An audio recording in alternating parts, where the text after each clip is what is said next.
beautiful day right here, and I'm so excited. Coming on your way again to Talk Sport. It is Talk Sport on Global Television this beautiful day. I'm so excited. I need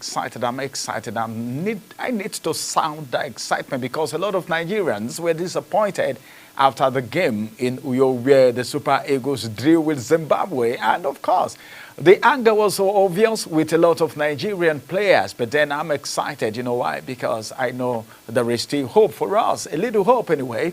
Welcome to another wonderful day. My name is Ramsey Enoch Agbo. And of course, we want to talk sports today, beginning from the Nigeria Professional Football League. And as a matter of fact, my guest will be joining me on the program, and he is joining all the way from Lagos State via Zoom as we talk sport. Ubong Wilson is right there. He's a sport analyst and he's going to be with me on the program today. But before then, let's talk a little bit about NPFL. And I'm beginning from Plateau United as the beat Rangers away and Remo Stars extended their own lead too on their own part. Rangers suffered a 1-0 defeat to Plateau United in Nigeria Premier Football League, that is NPFL, match day 31st fixture at the Nnamdi Azikiwe Stadium in Enugu, and that was yesterday. And as a matter of fact, Plateau United secured the win through a goal from Suleiman Majoriola. The result already denied the Flying Antelopes the chances of securing a continental spot while boosting Plateau United's hope of avoiding relegation. I don't really want to talk about relegation today because a lot of clubs are waiting for relegation, especially Lobby Stars. Lobby Stars have not been doing very well from the NPFL, and of course, a lot of people are talking about it. Not just Lobby Stars. You can now see that the continental spot is one thing, then boosting Plateau United's hope of avoiding relegation. Everyone wants to avoid relegation, as a matter of fact, because that's what really makes the game very sweet and very interesting. The league leaders are Remo Stars, and they have extended their own lead at the top of the table with a 2-0 victory over Enyimba, and that game was played at Ikene. And of course, Uyo, let's just get back to Uyo a little bit, where the Aqua United guys were able to secure a 2-0 win over Niger Tornadoes. That game was actually a game to watch. The Promise keeper benefited from an own goal by Ifeanyi Okoye before Mari Alpsin sealed the victory for them, and that game was a very fantastic one. 2-0 was how it actually ended. Meanwhile, Aqua United are so excited. You know how it means, playing at home. Then you get the whole points. And that was what people expected the Super Eagles to do back at home, but they couldn't do it. Now, still from the NPFL, as Boboye relishes Akwa Ibom United's win over Niger Tornadoes. As a matter of fact, like I said earlier, Kennedy Boboye has showered encomium on his players for their comfortable home win against Niger Tornadoes. What are they waiting for? They should win, of course. That was a very good one. That's the coach, and that game now has enabled Aqua United to move from 16th position on the log with 37 points from 31 matches that they played so far. And according to what the coach said, he said he really wants to congratulate his players that play with great determination and commitment. And that's it. And he said he can actually see the fact that the confidence level is very high. I like that. That's the coach praising his player right there. And you know what that means. Moving away from there, still in the NPFL.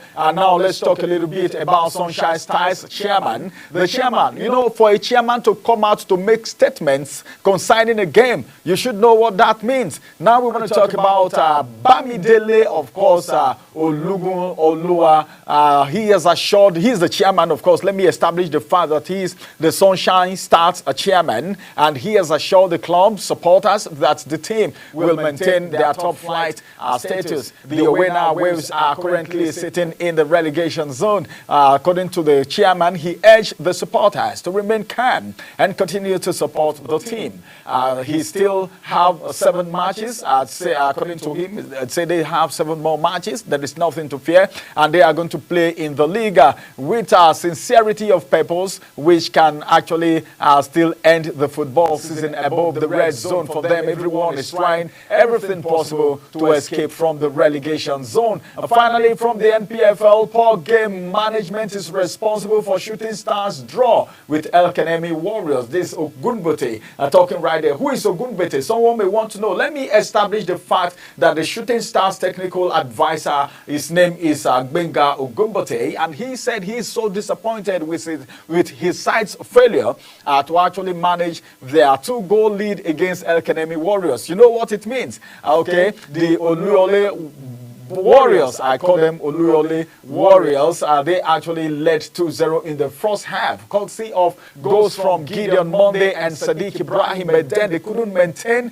that feat. And of course, let me tell you what happened. I wouldn't want to say anything, but the Ogumbote side, however, capitulated after the break, conceded twice to allow the host earn a share of the spoil. We give glory to God. That's what the coach is saying before. But as far as I'm concerned, according to the coach, he said as far as he's concerned, this 2 points loss for the team. Well, we're not supposed to lose those 2 points. But then he was asked whether the loss affected the team, and Ogumbote replied, this is what he said. He said, well, if you want to talk about the weather, and the second half was a bit better, it was as a result of the weather. Well, everyone have an excuse. Well, losing is losing and winning is winning. If you lose, it means you lost the game. If you draw, you've drawn. Whether or not, well, that's not the first time. They are all in Nigeria, so they know what the weather is all about. The NPFL have signed a partnership deal with FRCN, and this Premier League has signed this partnership with Federal Radio Corporation of Nigeria, that's FRCN, for the visibility and engagement with fans nationwide. One of the reasons, I was discussing with someone today, and we're talking, and I told him, why is it that Nigerians don't even watch the NPFL? And he said, well, one, the fixtures, the scheduling, the timing for the game for him anyway, then the kind of activities that go on, the crowd invasion, the violence that ensue when matches are going on. When you play at home, there is that certainty that you're going to win because of home advantage and all of that. All these things put together is the reason why a lot of people don't like watching the NPFL. And of course, and now they are going into partnership. Sometimes you don't even get to watch the NPFL on screen, on television, which is very bad. Now it is FRCN. FRCN, for your information, is a Federal Radio Corporation of Nigeria. So you are going to be hearing commentaries on radio, but no visuals. I don't know how many people will buy into that when they have EPL, they have Bundesliga, they have La Liga, and they have Italian Serie A to watch all the time, and some other leagues around the world. Well, that's a good one. Entering into that partnership is so good and so interesting. Let's go on a quick break. When we return from this break, I'll have my guests to join me, and we'll talk sport. I want to talk about the World Cup qualifiers 2026. What is the hope of the Super Eagles? Not just the Super Eagles, but Nigerians. All right, so let's go on a quick break. When we return, we will actually look at that. Stay with us.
Do you know that Global Television can be watched in Nigeria and all over the world?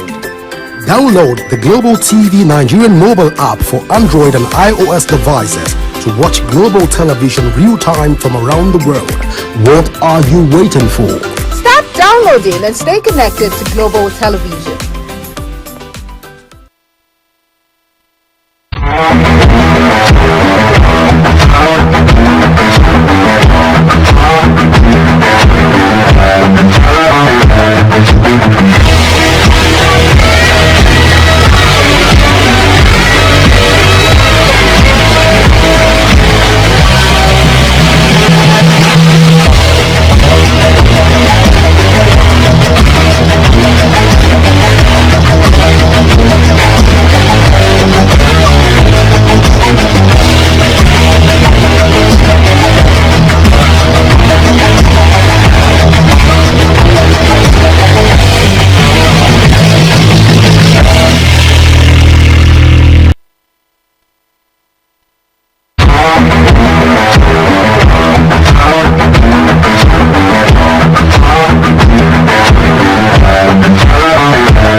Do you know that Global Television can be watched in Nigeria and all over the world?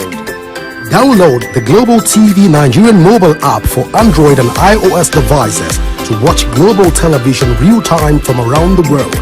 What are you waiting for? Start downloading and stay connected to Global Television.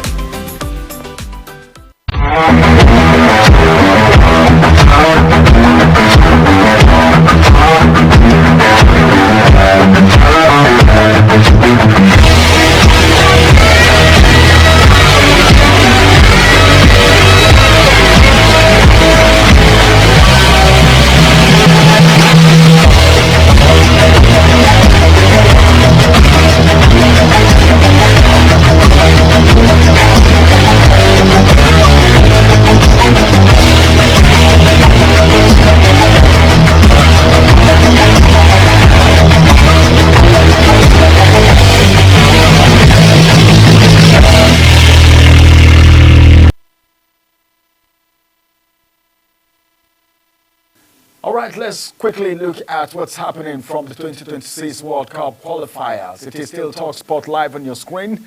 Many thanks for joining us. My name is Ramsey Enoch, and right now, Trozekong takes responsibility for Super Eagles' draw with Zimbabwe. That's the captain of the team, and as a matter of fact, the Super Eagles captain said he's taking responsibility for his error that led to Zimbabwe's dramatic late equalizer during their 2026 FIFA World Cup qualifier on Tuesday. A lot of people were angry. Victor Osimhen had given Nigeria the lead in the 74th minute, even though they struggled to get that game.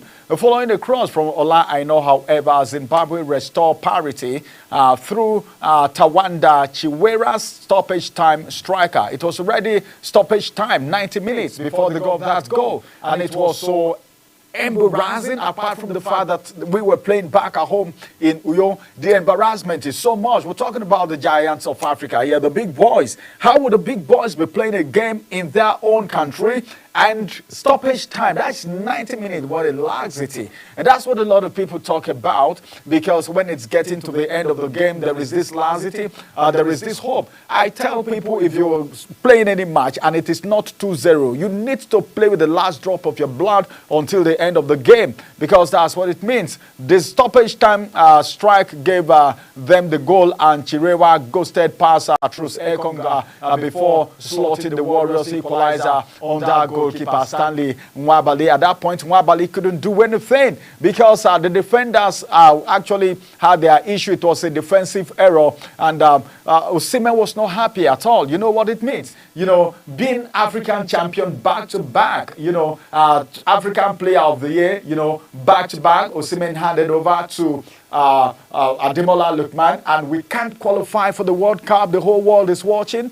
Well, congratulations to Victor Osimhen, who traveled back, and he was given a very heavy chain. I think that chain is gold, and it's worth some dollars. As a matter of fact, AFCON was criticized on social media for allowing Chirewa to dribble past him to easily get that goal. Well, that's the criticism came from Nigerians and fans, of course. What were you expecting? And this is Truzekon we're talking about here. He's a big guy. He's a good defender. Of course, on X handle, the former Watford defender wrote and said, responsibility taken, same target ahead. We will do it together, Nigerian Super Eagles. The result leaves Nigeria's qualification hope in jeopardy.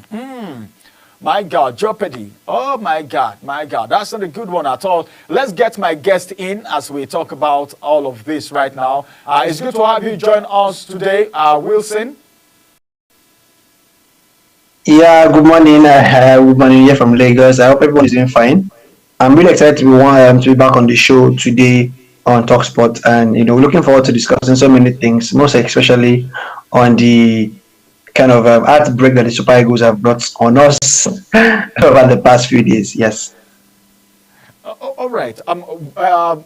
The skipper, the captain, is taking responsibility for what actually happened that day. He said, well, he was, Chiwerta actually dribbled past him as the last man before that goal entered. And at that point, Nwabali was helpless. So that goal came. What would you have to say about his apology, and what's your assessment of the whole game played by the Super Eagles that day?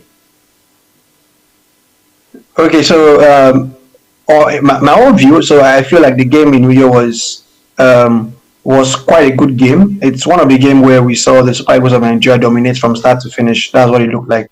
We dominated the game completely, and then we're in charge of the game. But one thing stood out for me in that game: everyone wanted to steal the show. If you observe, every player felt like being the star of the day. We could see chances that were being missed. Iwobi wouldn't miss such a chance for Fulham. Ndidi, of course, he's used to missing chances of that magnitude, but we're just too wasteful. Everyone were just trying to, pull out something we're not being clinical enough. We created all of the chances we could create. We dominated the game, like I mentioned, but there was this thing that I saw that practically only Osimhen had it. You could see the hunger, you could see the way he was fighting, the way he needed that 3 points by all means. And finally, when the goal came, you could see the passion from the boys. And then finally, you have the only goal that you needed to give you 3 points, of which would kind of solidify your pursuit for top spot in order to qualify for the FIFA World Cup directly. And then you were sleeping towards the end of the game. It doesn't happen anyway in the world.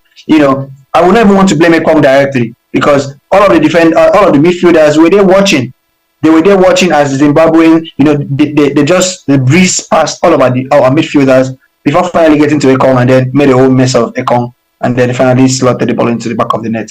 So it's all fault to the entire team for sleeping. I don't know how annoyed I was. I was so excited when Osimhen scored that goal, but I felt this kind of anger immediately reconsidered, because it is uncalled for. Zimbabwe are kind of a team where we should be spelling Zimbabwe in Uyo. That's the way it should be. I think we have lost that aura of the Super Eagles. The ginger that comes from playing as the Super Eagles. We've seen other African giants, the likes of Morocco, the likes of Cameroon, even the likes of our crazy neighbors, Ghana. They are all doing absolutely well. Cote d'Ivoire have won all their games, drawing just one. In fact, they are unbeaten. They have conceded 0 goals in 6 matches.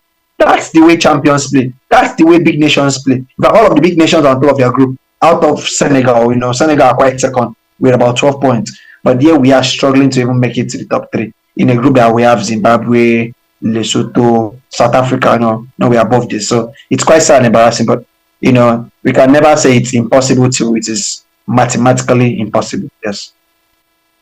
Let's look at the coach now. Everyone was saying, well, the coach tried his best. JJ Okocha and the likes of all that legends have actually given it to Chelle that he tried his best, that it's not Chelle's fault. But a lot of people were saying this would have proven Nigerians wrong, especially people who never believed in the new coach. What's your assessment of Chelle, and what do you think of him? Okay, so personally for me, I don't think Chile has had a very bad outing. I wouldn't think so. The first game against Rwanda, quite a nice game, but I think we still had one challenge, which was in our midfield. We're not dominating enough. We're not imposing the midfield. It was very clear. Our defensive structure was quite good. The Rwandan team did not really give us any issue, so I can't really judge or assess our defenders. And the strikers, of course, were seemingly in the line, one of the best strikers in the entire football world today. So it was excellent as usual, but I didn't feel our midfielders. I feel we kind of missed the presence of Onyeka. We kind of missed someone that would do the running around for us. Didi was just doing the work all alone. Iwobi was given the freedom to move up front a bit. So we had some issues in the midfield. And against Zimbabwe, we dominated the game quite well. So most of those lapses were not evident, but I feel we still needed more bodies in the midfield. I can imagine a midfield of Onyeka and Didi having Iwobi on top of them. You know what that looks like. That would be very, very strong. So for now,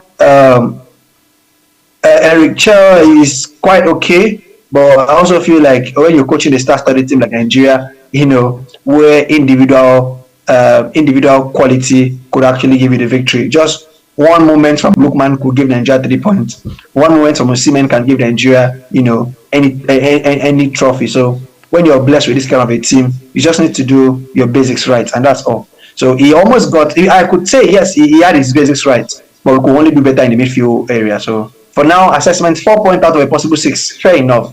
He's not the one that's put us in this situation. We've had Pesero and then we've had Finidi George, who were able to get a total of 3 points out of 12 available points. So Eric Chelle has done quite fine, but we still need to do better. We are the giant of Africa. We have the ballers, just like you mentioned, back-to-back African Player of the Year in the same team and on the brink of missing out the World Cup. It speaks so low of the team, speaks so low of the personality of this guy. So we can do better. Eric Chelle, nice one. I'll give him 70 to 75% rating so far. Yes.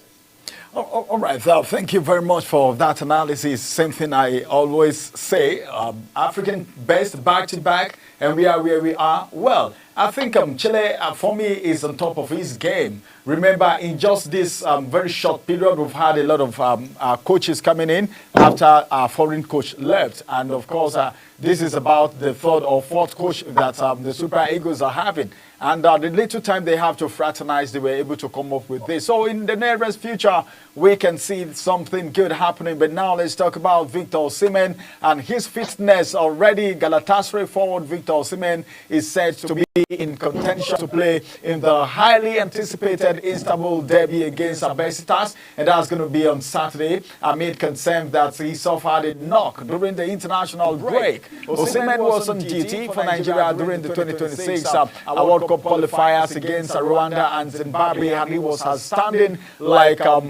my guests have already said, scoring 3 goals in both games. He was substituted 5 minutes to the end of the game, at least, so that other players who are newcomers can actually test themselves. And of course, they need to be checked. But then it happened the way it happened. But then it's so good that he's returning back again. And of course, as a matter of fact, Galatasaray's run this season and Okan Buruk's side are exploring the possibility of having him fit for their clash against Besiktas on Sunday. What impact or what do you think Osimhen is going to make in that game against Besiktas? And what do you think will happen if Osimhen is not in that game? Looking at where Galatasaray is right now, and Galatasaray playing with Besiktas on Saturday. Yeah, like I always mention, I always tell people that right now in the world of football, you can't outrightly count 3 strikers that are better than Osimhen in the entire world of football. That's how good Osimhen is.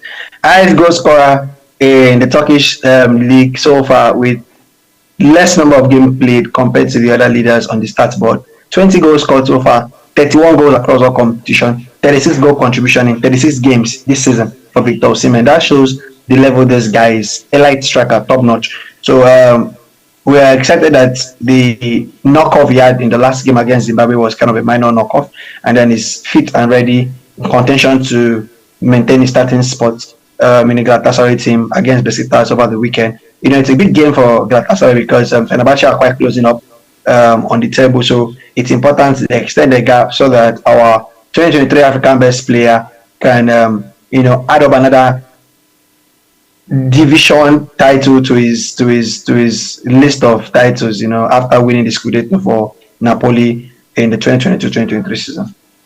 All right. I don't know how you're going to feel about this, but let me just intimate to you that Barcelona, as I speak with you this morning, they have initiated contact with Ademola Lookman of Atalanta, and of course their representative is already talking with the young guy, signaling their interest to secure the Nigerian international signature during the upcoming summer transfer window. A lot of people have said so many things. Some people are predicting where he should go and where he should not go, and as a matter of fact, some persons are saying, well, playing in EPL will be better. Some persons are saying playing in Spain is not a bad idea at all. But according to Spanish media outfit, Barcelona have commenced a preliminary discussion about a potential transfer with head coach Hansi Flick, viewing Lookman as a key potential addition to strengthen the club's attacking options. Lookman's remarkable form this season has already attracted significant attention across Euro football. He has scored 13 goals like you know already and provided 5 assists in 23 Serie A appearances, making him a sought after, in fact, by some top clubs around the world. But then, Barcelona, what do you think, or what's in your mind for your own brother right now? So, Ademola Lookman, exciting player, incumbent African Player of the Year, one of the best performers in the Italian league. He's an amazing player, a great goal scorer, with the pace, with the skills, with all of the talent. Ademola Lookman is amazing. And then, as a Nigerian and someone who wishes him the very best, would only pray and wish that he gets to a club like Barcelona where he's assured of winning trophies, assured of playing on the biggest stage, appearing on the Champions League. On the Champions League nights means so much for every player, winning all of the amazing trophies, playing alongside the very best, playing in clubs with history of, success is something that every aspiring talent would want to do. It's 100% confirmed that Ademola Lookman is leaving Atalanta at the end of the season. We would have wanted a Premier League switch, but FC Barcelona would be an amazing option for him, a very good option, a beautiful one, going into the La Liga to show what he's made of. I'm confident in his abilities, confident that he will not struggle to shine anyway moving forward. So let's see, the summer is always going to be full of surprises. We are in for one of the craziest summer ever in the history of football. And let's see what it's gonna look like. Ademola Lookman is moving, but where is he moving to is what we don't know right now. FC Barcelona, to me, would be a good decision, a good, perfect destination for him as well. But let's look forward to the summer and see what the transfer saga has for us. All right, I'm thinking the same thing too. I think Barcelona wouldn't be a bad idea. But then let's talk about Ola Aina too. A lot of people saying so many things about Ola Aina, his contract with Nottingham Forest and his interest from Chelsea, Manchester City and Liverpool. As a matter of fact, we all know that the Nigerian international is into the final month of his contract with Forest so far as we speak right now. But now Chelsea, Manchester City and Liverpool are reportedly citing and of course interest around the defender ahead of the summer transfer window. If you are his brother or maybe you are his manager, what would you think of him? Chelsea, Manchester City, Liverpool, or he should renew his contract with Forest? So Ola Aina is presently one of the best right backs in the game. Yeah, that's with all amount of sincerity. Amazing player, a very amazing player. But for the switch or for his decision over the summer of moving or staying at Nottingham Forest, I think if I were to be in his shoes, it would be a matter of staying to the end of the season and seeing where Nottingham Forest went up. Don't forget, Nottingham Forest are currently, third on the Premier League table and then looking strong enough to secure a Champions League position. So if they could make it to the Champions League, it's going to be a great one for them, for Ola Aina. And I would want him to stay at Nottingham Forest if the club can make it to the Champions League. But in a situation where they failed to make it to the Champions League, a big move to Manchester City, who are in dire need of his services, would be a beautiful one. So I would support the move out of Nottingham Forest if they can't make it to the Champions League. But it looks like they are on their way already to the Champions League. So I think it should stay. It should stay. Yes. All right, he should stay. Okay, we're still talking about Super Eagles players this very beautiful day on Talk Sport, where I have my guest already on the show. And the Super Eagles striker, Taiwo Awoniyi, is the one we want to talk about right now because he is set for a starting role against Britain on Saturday in their FA Cup after Nottingham Forest manager Nuno Espirito Santo confirmed that striker Chris Wood is undergoing scan after picking up an injury in the international break. You know, the World Cup qualifiers is happening everywhere in the world. And the striker who has scored 18 goals in 29 Premier League games will be a huge loss for Forest as their FA Cup dreams continue. But then speaking in a pre-match press conference, Santos expressed frustration at the constant injury that he's had. Okay, his squad have suffered a lot of injury. If you've been following, you know what I'm talking about. And during the international break, a lot of them had injuries, including this player that Awoniyi is going to be replacing. And he has revealed one other player is being monitored too. But then Awoniyi, for now, why is he regretting? Why is he feeling bad when he has the like of Awoniyi standing by? Wood has been in some crazy form this season. Wood is actually one of the best strikers in the Premier League. He's scored about 18 Premier League goals. And for such a player, every manager would actually feel bad, would actually understand what it means missing such a striker. So it's understandable for the coach to complain about missing out on his top striker. But Awoniyi needs to find a way to get back to the team. This could be a perfect opportunity to show what he's made of. He missed out at the last Nigerian Super Eagles international break call-up. And he's one of our best strikers, going down from his under 17 days down to where he is today. He's an amazing striker, and we're looking forward to seeing him getting back on form and leading the line just like he did about 1.5 seasons ago for Nottingham Forest. Yes. All right, well, that's a good one. Then let's still talk a little bit about the 2026 World Cup, where FIFA could still have some South Africa points deduction despite Lesotho's withdrawal. Let me just take you through what I am talking about for a better understanding and for football lovers out there who are watching. FIFA could end up deducting points from South Africa for fielding an ineligible player during the 2026 World Cup qualifier, despite Lesotho reportedly withdrawing their protest. The protest actually came from Lesotho, who said South Africa fielded a player that is not eligible. Bafana played Teboho Mekona against Lesotho when he should have served a one-match ban. But then Mekona picked up 2 bookings against Benin Republic. And of course, we didn't talk about Benin Republic, Wilson. Are you seeing what Gernot Rohr is doing in Benin Republic? Yeah. We happen to be one of their people. But then I think you react to both right now, talking about the points deduction and of course what Benin Republic is doing, what Gernot Rohr, our former coach, is doing with Benin Republic. And as a matter of fact, in that game, Lesotho had submitted a complaint about the incident to FIFA, but there are rumors that it has been withdrawn. We are the ones complaining. We don't want to complain again. Well, what the essence? These are African brothers, but according to the former media officer of the Super Eagles, Colin Udo, that is irrelevant. Udo cited Nigeria's punishment in 2018, making comparison. It happened somewhere, it needs to happen at the other place. So 2 questions now I'm asking you. What do you think about that? Should FIFA just forget about it? And then, what do you think about Benin Republic, our neighbor here, their performance in the group so far? Is Gernot Rohr surprising anyone?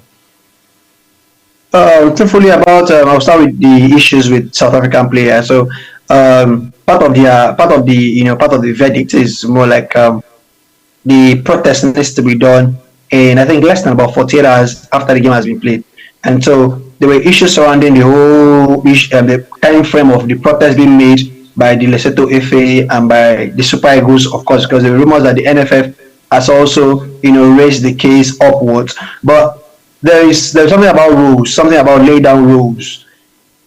FIFA needs to respect its rules. There are rules that state that a player getting successive bookings would not be allowed to play the next game in a World Cup qualifying series, except we are now getting over to the second round of matches, which was the match we had with Zimbabwe. But the player was already fielded before the second round of matches. So legitimately, the player shouldn't have been on the pitch. So we're all looking at what FIFA is going to do. Yes, Lesotho said they have withdrawn their protest, their appeal. It raises eyebrows about how these people are supporting their brothers to make it to the World Cup. But however, we are still looking at FIFA and seeing what FIFA will do. But I think FIFA should apply its rules and then deduct 3 points and 3 goals from the South African FA, of which, if I'm to be biased, would also favor the Super Eagles of Nigeria, because that will reduce the gap from 6 points as it is right now to 3 points. Going down to our former coach, Gernot Rohr, amazing man. Even he has been doing quite well. And if we could recall clearly, he's one of the reasons why we are suffering today, because his side, Benin Republic, did beat us in Houphouët-Boigny Stadium in Cote d'Ivoire under Finidi George by 2-1. And it's as a result of that match that here we are today, struggling and finding a way to make it down to the World Cup. But I expected so much of him against South Africa, but South Africa came out to beat Benin 2-0. So we actually rooting for him in that game, but he didn't do well. But Gernot Rohr has been doing quite well for the Beninois team so far since coming on board. He has been exciting, even in the AFCON qualifier series. He still did quite well. And here we are, Benin. I don't know why we are just looking at South Africa, because we still have Benin in the mix, who could still go ahead to qualify to the World Cup if K is not taken. So, but in general, he's an amazing coach. When he was with the Super Eagles, we also he wasn't a bad manager. He will still go down in record books as one of the amazing managers that we have had over the past decade. Yes. All right. I think one of the things some people were saying is that if South Africa is able to win Benin Republic, then it's going to make a little way for Nigeria. If Nigeria had won Zimbabwe, it would have been very, very fantastic. But then South Africa still went ahead to win Benin Republic, and Nigeria drew with Zimbabwe, which is not the best for the Super Eagles. All right, moving away from there, that's bygone. It's bygone. We need to put it behind us and move forward, because we are Nigerians who are very determined people and we are very focused people. Now Barcelona swept to a comfortable 3-0 victory over Osasuna to move 3 points clear at the top of the La Liga table. Of course, despite their consistent and discontent at having to play their matches on Thursdays, the Catalans appealed against the rescheduling of their game, and it was rejected by Hansi Flick's side. Unbeaten in 19 matches across all competitions, still made light of Osasuna. 14 Ferrari Torres and Dani Olmo netted in the front half with Robert Lewandowski on target after the break. Barcelona actually were without their key winger. I'm talking about Rafinha here, as he played for Brazil on Wednesday in South America in World Cup qualifying, but cruised at the Olympic Stadium regardless. So what would you have to say about that game? Can you say, well, Barcelona, we're going to win Osasuna and it's not a big deal? Is that what you feel? Yes, I could have said that even before the game, because FC Barcelona started the season quite well. They were firing across all cylinders, and then at the point they had a little slump during the season, and that's where Real Madrid were able to catch up. And then start of 2025 to this very point, we've seen how ruthless FC Barcelona have been. Currently, number of games, 28 games played. We have 10 games to go, and they are 3 points better than Real Madrid, 7 points better than Atletico Madrid. In terms of goal difference, they are doing amazingly well. Scored 78 goals. The team is. I don't know. Hansi Flick is doing some amazing things. He has been an amazing coach when it comes to the club setting, right from his days at Bayern Munich, where he was able to win the treble in 2020. It's looking likely that the La Liga title is going back to Barcelona, to the Camp Nou after a long while. So let's just look forward to that. Let's see. But FC Barcelona are doing quite well, even without the presence of Rafinha. But I have to also something about the scheduling of their games. That was 2-2-7. There were appeals to shift the game, to move it, but there we go. Osasuna have the game again in less than 24 hours, and that's crazy how the situation looks like. So, but then Hansi Flick doing amazing work with FC Barcelona, yes, 100%.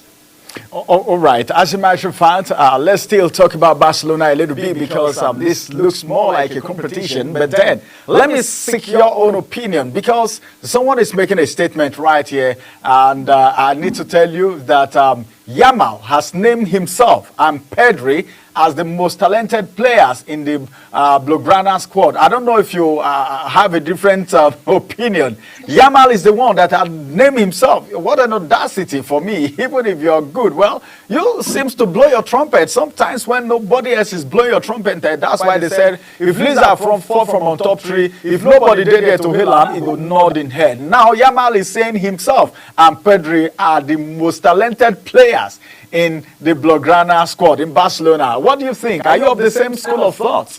Are you supporting him? Are you saying yes, you are? Yeah, well, in the matter of blowing your trumpet yourself, I think it's a matter of confidence. You know, Cristiano Ronaldo says it several times that he's the best player in the world, and we don't talk about blowing your trumpet. So I just feel it's a matter of self-confidence. When you watch Yamal play football, you start asking questions if he's really a 17-year-old.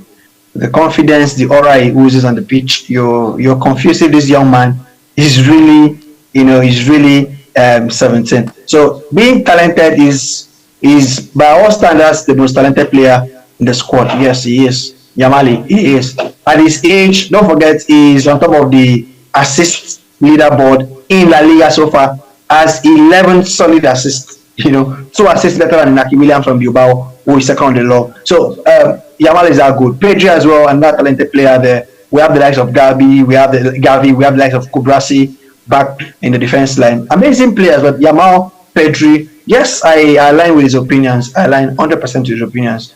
They are the top 2 most talented players in the team of their age. Yes, of their age. Yes. Talking about talented players, we'll also put in Rafinha, but of their age group, Yamal tops the list for me. Pedri is up there as well. All right, so that's Barcelona for you. That's where Lionel Messi actually came out from too. Now, let's go to Arsenal a little bit. Our time is fast spent. Saka is returning back to full time, and he may be in the game against Fulham on Tuesday after being pictured in full training for the first time since suffering a hamstring injury since December. Do you think it's coming to make any difference, or the gap has been filled already? No, big difference, huge difference. I'm not kidding you. I'm not an Arsenal fan. I don't support Arsenal for any reason. But Saka is coming in to make a huge difference to the club. Most importantly, I could take away the Premier League title race out of it. But most importantly, let's not forget that they have an all-important game in the Champions League against Real Madrid. And then for Arsenal to stand any chance of a fight, yes, any chance of a fight, they need their best player back on the field of play. And I'm not sure there will be any threat from Arsenal without Saka. So Saka coming in is a huge boost for them, extra confidence added to the team. And let's see what the Champions League, next round is going to look like. But it's going to be a huge boost for them. But for the Premier League title race, I think we are almost done with that discussion. 12 points off the hook with a Liverpool side that don't look like they're dropping, stopping the firing of cylinders. Come on, the league is gone. But Champions League fights, to pull up a good fight against Real Madrid, let's look forward to that. All right, let's round up from the world of tennis right now, because something is happening from the world of tennis as Novak Djokovic has turned on the star to take his place in the last 4 of the Miami Open with an impressive 6-3, 6-7 over 4 win over American Sebastian Korda, becoming the oldest man to reach Masters 1000 semi-final. I know you love this. He's 37, and of course, he is the first oldest man to get to this feat. What would you have to say about that? Are you excited for him?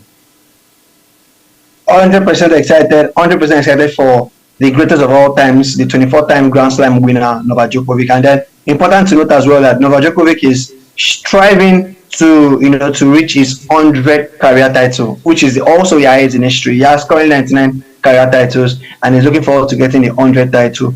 And very important to note that he is the oldest man, just like you mentioned, to get to the semi-finals of the Miami Open. And with the world number 1, world number 2, in fact, the top seeded players out of it, he looks likely to getting his first trophy since kind of late 2023, since the Olympics, where we're just looking forward, we're excited about what's happening in Novak Djokovic coming back from the injury issues. Let's just see what it's going to look like. But I'm supporting him 100% to give us the 100 career title. Yes. All right, well, this is going to be the size of the discussion because of our time. It's so good to have you join us Talk Sports today. Wilson? Thank you so much. It's been my pleasure being on the show this morning. Looking forward to talking sports some other time with Talk Sports Show. Thank you so much. All right, you're welcome. Now to all our fans and all our viewers and all the sport lovers out there. All right, this is where we'll be calling it a wrap. Stay connected to Global Television and don't forget that we will come on your way again with another fantastic edition of Talk Sport. So all you have to do is to keep watching Global Television. We are on DSTV channel 365, Star Times channel 276 and on all social media platforms. And don't forget that you can download the Global TV Nigeria app on your iOS and of course Play Store. From there you can download it and watch our broadcast from any part of the world. Well, I'm taking a bow right now. Get into the dressing room. Let me just change up and go do some exercise so I can stay fit all the time. My name once again is Ramsey Enoch. Have a beautiful day ahead of you. Bye-bye for now.